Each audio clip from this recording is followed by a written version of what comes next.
Bonjour à tous, on va démarrer, j'espère que la matinée a été bonne. On va attaquer l'après-midi un peu sur les chapeaux de roue avec un sujet, comment hacker vos applications mobiles, bien sûr avec les meilleures intentions du monde.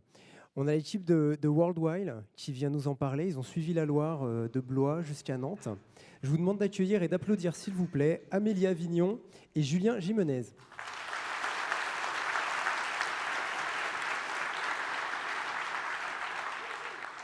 Bonjour à tous, merci déjà d'être présents aussi nombreux, ça fait plaisir. Donc en effet, on va vous présenter un petit peu des techniques, comment hacker vos applications mobiles. Donc on va commencer par se présenter. Donc moi je m'appelle Julien Gimenez et je suis expert sécurité chez Worldline. Et donc dans cette présentation, je vais donc jouer le rôle de l'attaquant. Bonjour à tous, donc moi je m'appelle Amélie Avignon, donc je suis chef de projet dans la même équipe que Julien, donc dans notre équipe qui fait de la sécu mobile. Et aujourd'hui, je vais prendre la casquette d'une chef de projet, mais plutôt on va l'imaginer chez une banque, enfin dans une banque, et une banque qui veut du coup faire son appli mobile pour ses utilisateurs. Et pour faire ça, déjà pourquoi est-ce qu'on fait ça, les applis mobiles? En fait, on se rend compte qu'il y a quand même plus de 86% de la population mondiale qui possède un smartphone. Et donc forcément, voilà, pour une entreprise, ça devient presque étonnant de ne pas avoir d'appli mobile. Et après, je me suis intéressée un peu à la sécu, et on se rend compte qu'en fait, il y a déjà 75% des applis populaires les plus utilisées qui ont déjà été attaquées, et certaines allant jusqu'à de la perte de données. Après, on s'intéresse au niveau aussi de la sécu dans le monde financier, et là, on regarde que il y a moins de 50% des applis, tout ce qui est côté financier qui traitent de l'argent, des applis sensibles, elles n'ont pas le bon niveau de sécurité attendu, qu'on attend. On dit, voilà, j'accède à mon compte en banque, j'attends de l'application bancaire qu'elle soit sécurisée, qu'elle ne puisse pas être hackée. Mais aujourd'hui, on se rend compte que ce n'est pas le cas pour tout le monde. Donc, qu'est-ce que j'ai fait, moi j'ai envie de développer mon application mobile. Déjà, j'ai regardé un attaquant, qu'est-ce qu'il fait là? Il a une application dans ses mains, parce que forcément, ça on va le voir avec Julien, mais une application mobile, elle est sur le téléphone de l'utilisateur. Un attaquant, lui, la première chose qu'il va faire, c'est qu'il va router son mobile. Donc, qu'est-ce que ça veut dire router, ou jailbreaker pour les iPhones? Ça veut dire devenir super administrateur de son mobile. Donc ça, déjà, on sait que les attaquants, ils font ça, et puis en plus, des fois, on a des utilisateurs qui utilisent des téléphones routés. Donc, il y a certaines permissions, on va voir qu'on peut faire beaucoup plus de choses sur un téléphone routé que non. Donc, qu'est-ce que ça veut dire en fait d'être super admin de son téléphone? On peut accéder à tous les fichiers privés de l'application, on peut accéder donc KeyStore ou KeyChain là, pour iOS. Donc là, on peut stocker de la donnée, on peut stocker des clés. On peut aussi du coup contourner tout le TLS, on voit tout ce qui se passe dans le téléphone, donc tout ce qui est côté mémoire. Et enfin, voilà, tout ce qui est tous les logs, quand on se met en mode debug. Et du coup, on peut instrumentaliser son téléphone pour vraiment avoir une vue globale de ce qui se passe. Donc, j'ai voulu essayer. J'ai pris une application, j'ai pris un téléphone et j'ai voulu le router. Et là, ce qu'on voit pour Android, le plus connu, c'est Magisk. Magisk, c'est un outil vraiment qui est facile d'utilisation, qui permet du coup de router son téléphone. Et donc, j'ai trouvé un moyen de le détecter, que Magisk est sur le téléphone. Donc, j'ai pu faire un détecteur de route. Et maintenant, quand je lance mon appli, je sais que on détecte que le téléphone est routé, donc mon appli ne va pas se lancer. Donc là, il y a beaucoup d'applications qui le font, la détection de route, pour éviter toutes ces fuites de données et les outils d'attaque qui peuvent du coup être installés. Donc là, je marque un point. Ok, donc merci. En effet, donc ça c'est déjà une première étape, avoir détecter que le téléphone est routé, mais on va voir si ça suffit vraiment pour bloquer un attaquant. Donc, moi, je vais vous présenter plusieurs techniques, en fait, pour pouvoir contourner des protections ou des choses comme ça. Donc, bien sûr, c'est à titre informatif et on n'a pas le droit de faire la plupart de ce que je vais montrer sur des applications qui ne nous appartiennent pas.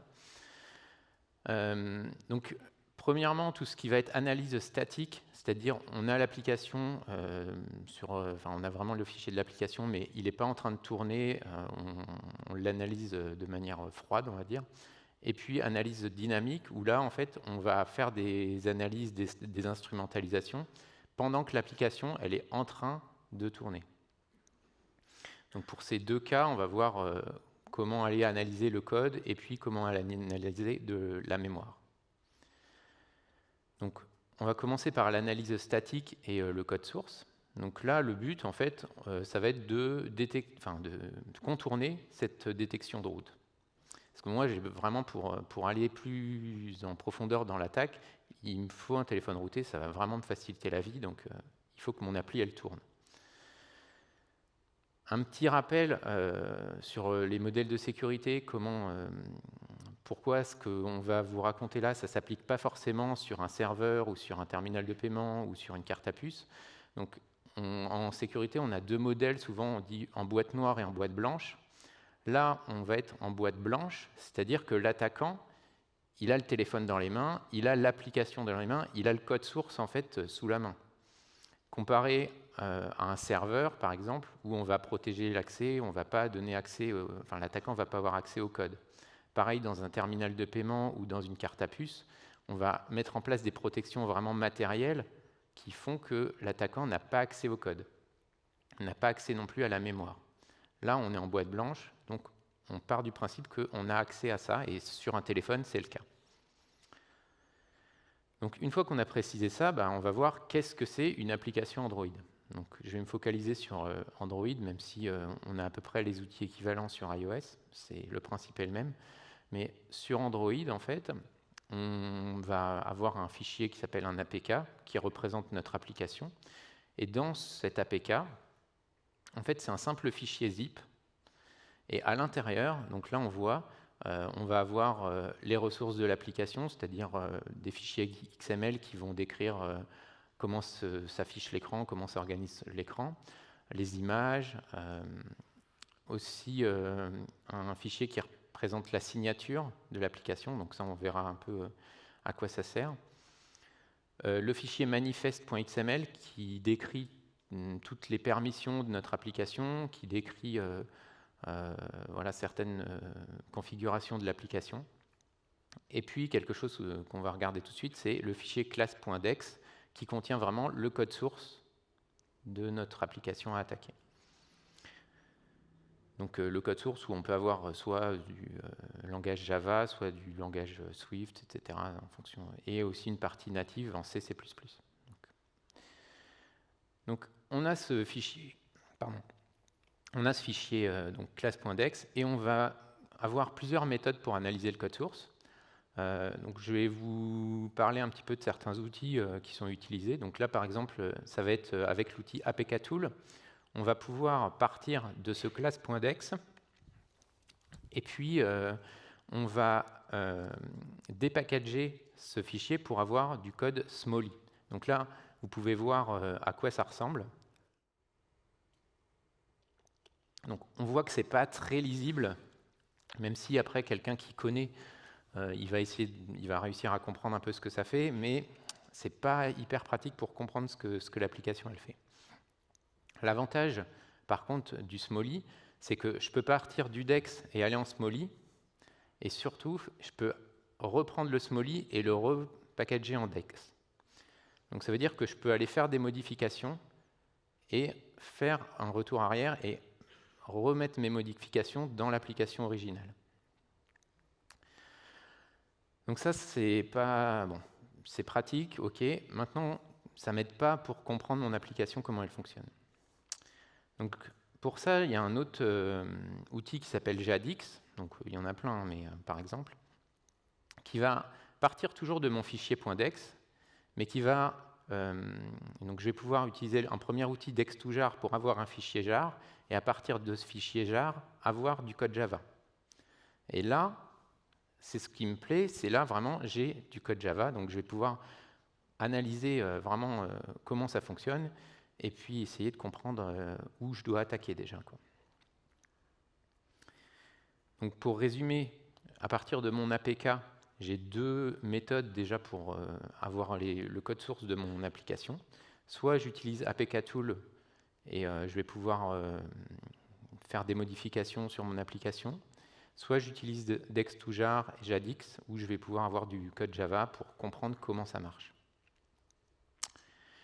Donc si je reprends mon cas où j'ai mon application qui est bloquée, là, mon petite application avec le cochon, Je vais récupérer déjà mon APK en fait, parce que je vais utiliser donc avec ces 3 commandes-là, je vais extraire l'application sur mon PC. Donc la première ligne de commande, ça va me permettre, à partir du nom de mon application, de savoir comment elle s'appelle sur le téléphone, donc d'avoir son nom de package. À partir du nom de package, je vais demander où l'application est installée sur le téléphone, donc avec ADB Shell PMPass. Je récupère l'emplacement de ce fichier APK sur le téléphone, et puis après, avec ADB Pool, je récupère ce fichier et je le récupère sur mon PC pour pouvoir l'analyser. Donc là, c'est là où on voit vraiment le principe de la boîte blanche. L'attaquant, à partir d'un téléphone, il peut récupérer l'application et puis commencer à voir un peu comment elle fonctionne. Donc, j'ai mon application, je vais commencer à regarder un peu ce que je peux en faire. Donc, là, je vais me fixer 3 buts. Maintenant que j'ai mon application sous la main, c'est activer les logs. Donc, on verra que ça va nous servir un petit peu plus par la suite. Donc, ça va permettre de loguer en fait tout ce que le développeur a prévu de loguer dans son application et de voir ce que ça donne. Changer l'icône, bon, ça c'est juste pour montrer un peu pour avoir quelque chose de visuel. Et puis, bien sûr, contourner la fonction de détection de route. Donc, première chose, pour activer les logs, il suffit que j'aille dans le fichier androidmanifest.xml et puis j'ai une variable qui est à false, que je peux mettre à true, qui va permettre d'activer les logs. Et donc, à partir de ce moment-là, je pourrais récupérer tout ça dans ma console de log, quoi. Pour l'icône, tout à l'heure, je vous ai dit, en fait, c'est un fichier zip avec des images. Donc, je retrouve mon image de l'icône et puis je la modifie. Ça pose pas de souci, c'est facile aussi. Et puis, par contre, pour contourner la détection du route, là, je vais avoir besoin d'un peu je vais utiliser d'autres outils un petit peu pour me faciliter la tâche. Donc, il y a, par exemple, IDEA Pro qui va me faire un diagramme un contrôle fluo diagramme, donc qui va me dire voilà quels sont les appels qu'il y a, quelle classe appelle quelle classe, quelle fonction appelle quelle fonction, et permettre de me repérer un petit peu dans l'application, d'avoir une vue d'ensemble pour aller trouver où est-ce que je dois aller faire ma modification. Mais là, c'est pareil, c'est encore trop compliqué. Il y a un plus simple parce que la détection de route, c'est vraiment quelque chose de hyper classique, hyper basique. Donc en fait, avec un autre outil qui s'appelle Mara, j'ai carrément une fonctionnalité qui me dit trouve-moi la détection de route. Et Mara me retrouve 2 classes intéressantes, la main activity et puis utils.java, où en effet, il y a l'air d'avoir des trucs qui concernent cette détection de route, quoi. Donc là, on voit qu'il y a un if is device routed. Okay. Donc là, on commence à trouver où ça se trouve ce qu'on doit attaquer, quoi. Donc, je vais récupérer cette fonction-là, isDeviceRouted, et puis l'analyser. Alors, à droite, en Java, comme ça je comprends bien comment elle fonctionne. Et puis, à gauche, j'ai mon Smally qui va me permettre de modifier. Là, c'est dans le Smally où je vais faire mes modifications, parce qu'après, le but, c'est de la repackager et de la réinstaller une fois modifiée. Donc, OK, je vois à peu près comment ça marche. C'est pas très compliqué. En gros, il y a une variable V0 et puis c'est cette variable-là qui est retournée. Donc, à partir de là, dans le Smally, je vais rajouter une 4e variable. Je vais la mettre à 0 tout le temps et puis je vais retourner 0 tout le temps comme ça. Au moins, j'ai ma fonction, elle répondra toujours false. Donc, je suis tranquille.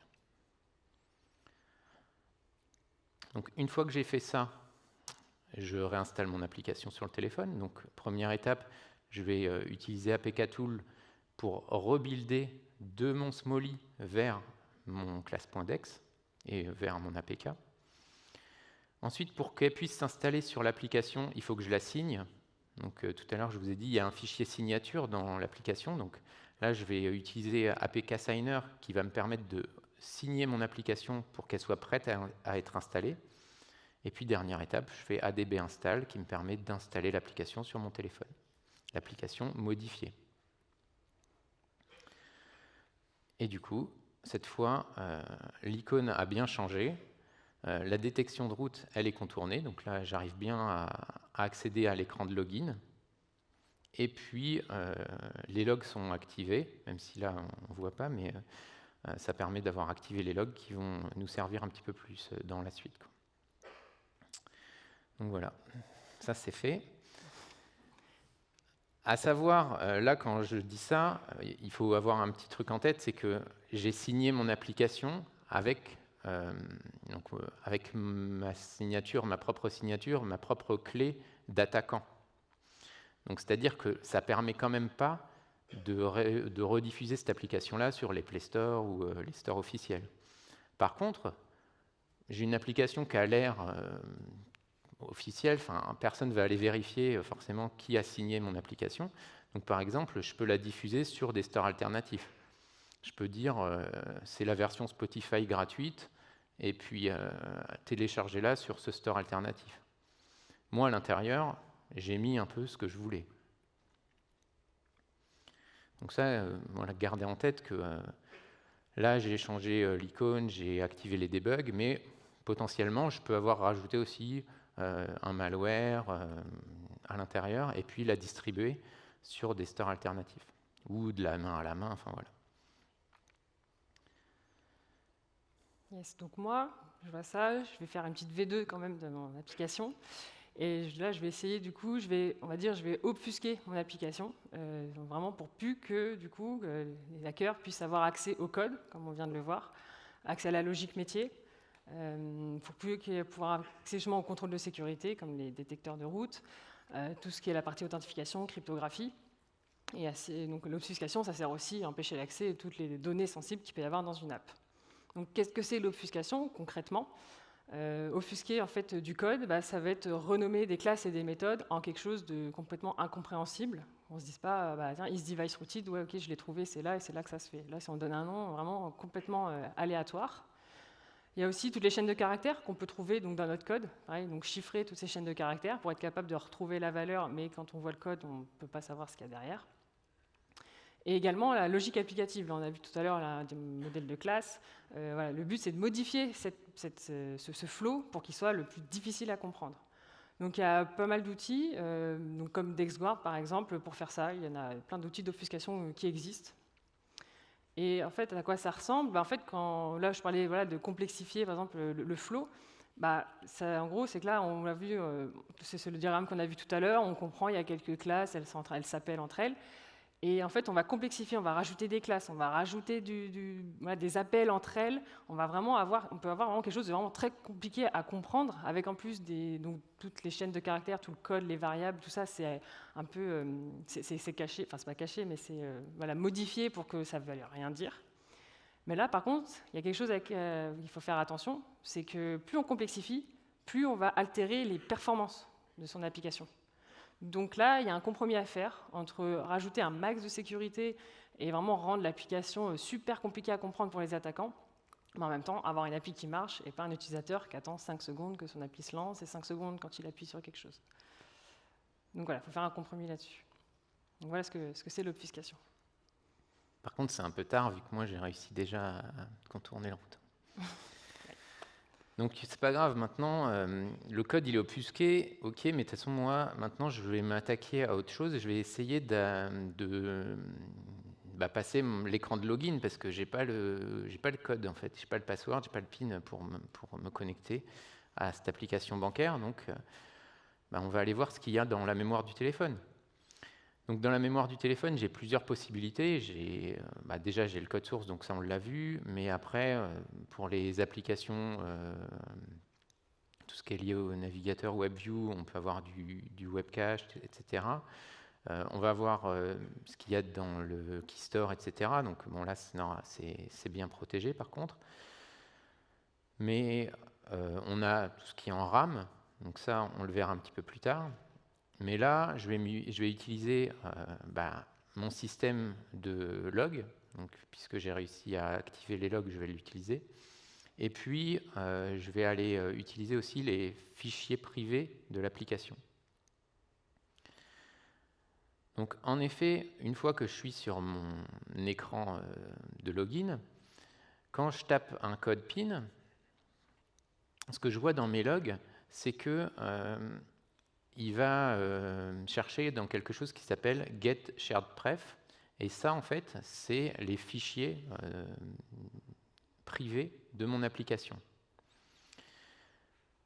Et donc là, on voit que le PIN n'est pas indiqué en clair, puisque quand je tape 1, 2, 3, 4, dans mes logs, je vois une longue chaîne de caractères. Donc ça veut dire que le PIN a été transformé, a été haché.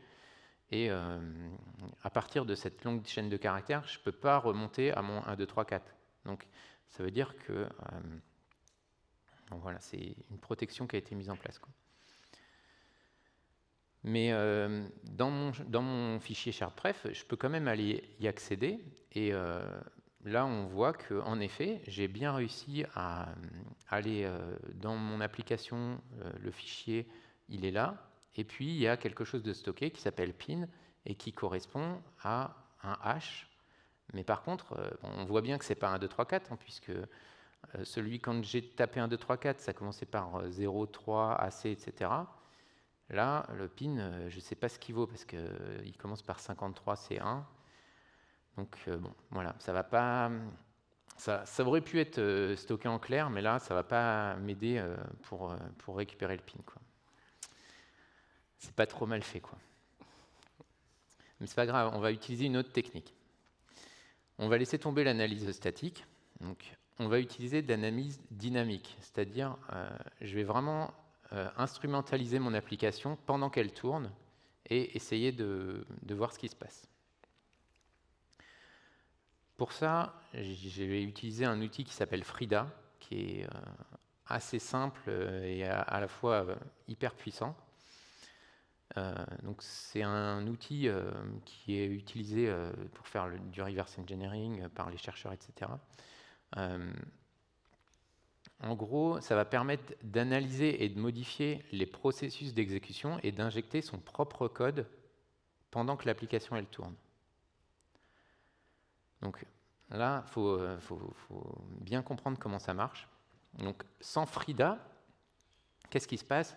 Par exemple, je vais faire mon application, elle va aller appeler une librairie, par exemple Open, si on veut ouvrir un fichier. On va charger cette librairie en mémoire, l'application va charger cette librairie en mémoire, et puis une fois qu'on va avoir besoin de cette fonction Open, l'application va aller l'utiliser. Ça, c'est le fonctionnement normal, ok. En fait, Frida, qu'est-ce qu'elle va faire ? Qu'est-ce que va faire Frida ? Il va s'interfacer au moment du chargement de cette librairie. Et au lieu de renvoyer la librairie, enfin le code de Open, il va renvoyer un code modifié. Donc on va pouvoir scripter, en fait, on va pouvoir faire ça à base de script et modifier le code d'une fonction très bas niveau, comme une fonction de la libc, par exemple. Ce qui fait que ce qui va être chargé en mémoire pour l'utilisation future, ce ne sera pas la version initiale, mais une version modifiée. Donc ça, c'est vraiment le principe de Frida, ce sur quoi tout est basé, quoi. Donc, l'avantage de ça, c'est que c'est scriptable, donc on va pouvoir modifier et automatiser tout ça. Et c'est pour ça que c'est utilisé pour faire beaucoup de frameworks. Et c'est multiplateforme, donc on peut utiliser ça sous Android, mais aussi sous Windows, sous macOS, sous Linux, etc. Et donc là, on n'a même pas besoin d'accéder au code source, puisque on peut modifier directement les entrées-sorties.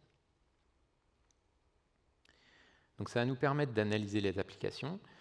Ça permet aussi de faire de l'injection de données aléatoires, du fuzzing. Donc, pour faire du pentest, on va pouvoir utiliser ça. Ça permet aussi d'intercepter du trafic réseau, les appels crypto, les appels au file system. Et il y a pas mal de frameworks qui sont basés sur cet outil, qui vous permettent de, en plus, simplifier l'utilisation de ça. Et bien sûr, ça permet de contourner les mécanismes de protection, donc c'est ça qu'on va utiliser. Donc là, en fait, on a vu que on avait notre application qui utilisait, là, dans notre fonction de détection de route, on avait une égalité en fait de fichiers. Alors, on va voir ça tout à l'heure. Et là, en fait, je vais juste rajouter donc dans ma fonction equals, donc dans ma fonction de comparaison, puisque on a vu tout à l'heure, on compare deux hashes. Donc ça veut dire qu'il y a une comparaison entre la valeur du pin qui était hashée dans les fichiers de préférence et puis la valeur saisie. Donc ça veut dire que là, ce qu'on va faire, je vais juste modifier ma fonction equals et je vais rajouter juste un log pour voir qu'est-ce qui est comparé, qu'est-ce qui est logué. Donc là, je scripte ça pour dire, voilà, au moment où tu charges la fonction equals, tu me la modifies, tu rajoutes console.log, etc. Donc je charge cette modification avec Frida et je lance mon application. Et du coup, dans mes logs, en fait, ça me permet de voir tout plein de premières comparaisons. Donc les premières comparaisons, en fait, qu'est-ce que c'est ? C'est la détection de route. Parce que la détection de route, comment elle fonctionne ? Elle va aller chercher dans le file system s'il n'y a pas des fichiers qui sont spécifiques à un téléphone routé. Donc on voit qu'il teste certains fichiers et puis il répond true ou false en fonction du fait que le fichier soit présent ou pas. Et puis au bout d'un moment, on voit qu'il y a une comparaison de hash entre mon 0.3 AC et puis mon 53C1. Donc ça, c'est justement la comparaison de mon pin. Donc là, ça me permet de savoir, voilà, la comparaison, elle est faite à cet endroit-là. Mais là, j'ai juste logué. Mais maintenant que je sais ce qui se passe, je ne vais pas juste loguer. Je vais dire, si le pin c'est 0.3 AC, enfin si le hash du pin vaut 0.3 AC, donc ça c'est mon 1, 2, 3, 4, et bien dans ce cas-là, je dis, ok, c'est bon, c'est le bon pin. Et là, en fait, je viens de modifier la fonction de comparaison, je viens de modifier, entre guillemets, le pin, puisque maintenant, cette fois, si je tape 1, 2, 3, 4, l'application, elle va le hasher, elle va trouver 0.3 AC, et puis Frida va dire, ok, si c'est 0.3 AC, cette fois, tu laisses passer. Et donc là, sans avoir compris le code, sans avoir analysé l'application, ça me permet de contourner cet écran de manière dynamique pendant l'exécution du code. Et donc là, même si j'ai marqué, après j'ai quand même mon wrong pin, mais par contre j'arrive à accéder cette fois, ça passe bien à l'application.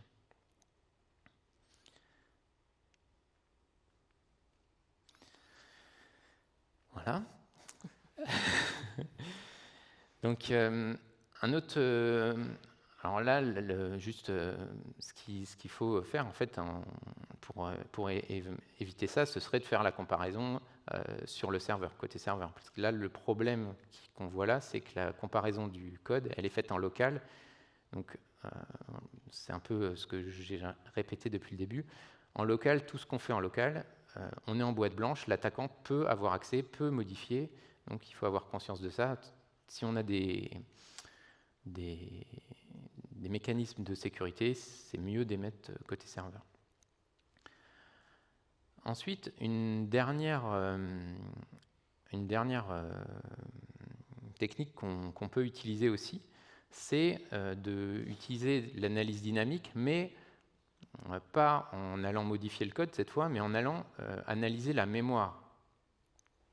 Donc on est en analyse dynamique, c'est-à-dire qu'on est bien en face de l'application qui tourne, et cette fois, on va aller voir ce qui se passe dans la RAM du téléphone. Donc là, le but, ça va être de toujours analyser notre application pendant qu'elle tourne. Par contre, on se place dans le cadre où cette fois, je ne suis pas sur le téléphone de l'attaquant, mais j'ai modifié mon application comme au début. Sauf que je l'ai modifié de telle manière où j'ai mis un malware à l'intérieur qui me permet d'exécuter des commandes en plus. Et je suis sur le téléphone de la victime. La victime, elle lance son application bancaire, mais en fait, ce n'est pas l'application bancaire originale, c'est une application bancaire modifiée. Et cette application bancaire modifiée, elle va aller faire des choses dans la mémoire.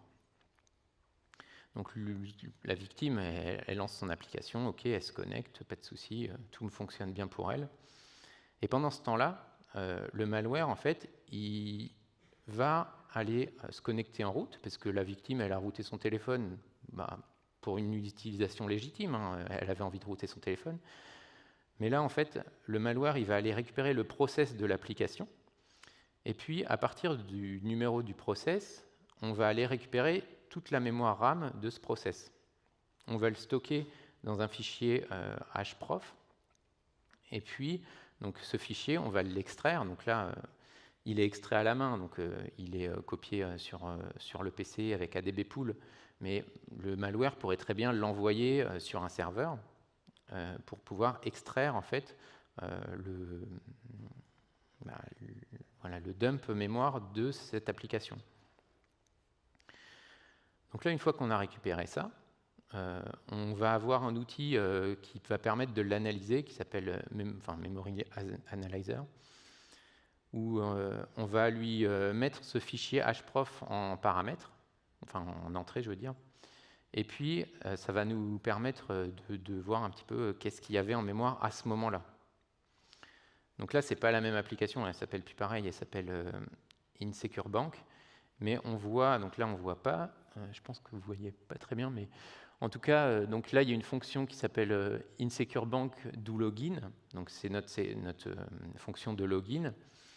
Donc là, on repère ça à droite, on repère les fonctions. Et puis à gauche, on a les variables mémoire qui correspondent à cette fonction. Et on voit qu'il y a une variable qui s'appelle password avec la valeur du password en clair, puisque forcément, à un moment, quand l'utilisateur il tape son mot de passe, son PIN, forcément, à un moment, cette variable elle est en clair quelque part dans la mémoire. Donc ça permet, cette technique-là va permettre de récupérer ce qu'il y a dans la mémoire. Donc là, c'est déjà beaucoup plus intrusif, beaucoup plus compliqué, mais c'est quelque chose qui est aussi possible. Donc là, c'est une autre technique pour récupérer mon mot de passe. Donc maintenant qu'on a vu toutes ces attaques, là on a fait un peu, effectivement, nous, le panel des choses qu'on voulait vous présenter aujourd'hui. On n'a pas pu tout vous présenter. Mais pour ça, par contre, si ça vous intéresse, il y a donc l'OWASP, qu'on connaît plus pour justement tout ce qui est lié au web, vulnérabilité web. Mais ils ont fait aussi donc, le Mobile Security Project, qui donc, vraiment dans la même chose, mais côté mobile. Et donc là, je vous affichais le top 10, mais il y a vraiment le testing guide qui contient vraiment toutes les attaques possibles sur mobile, qui est vraiment complet. Et là, par exemple, sur le top 10, effectivement, on voit qu'on en a déjà vu quelques-uns. Voilà, mauvaise utilisation de la plateforme, donc en fait, quand on utilise un téléphone routé, tout ce qui est lié au stockage. Là, on a parlé aussi de tout ce qui était l'authentification, que tout ça, ça se passe bien côté serveur. Tout ce qui est donc le code tampering, pour pouvoir vraiment altérer le code, et tout ce qui est reverse engineering, de pouvoir voir ce qui s'y passe, modifier, repackager. Donc après, il y a tout ce qui est autour aussi donc, de la communication entre le mobile et le serveur, parce que même si tout se fait côté serveur, il y a tout ce transfert-là à sécuriser. Toute la partie cryptographie aussi, on n'a pas parlé, mais qui est très important. Donc voilà, c'est vraiment là quelque chose sur lequel tout le monde peut aller consulter, s'y intéresser et du coup voilà, se rendre compte de toutes les failles qui peuvent exister et que du coup on pourrait éviter donc, sur sa propre application mobile. Donc on vous a présenté pour vraiment beaucoup d'outils qui, là, ceux qu'on a choisis, c'est des outils open source que donc, chacun peut tester, chacun peut utiliser sur son application. Donc c'est pour ça qu'il ne faut pas hésiter à se hacker soi-même.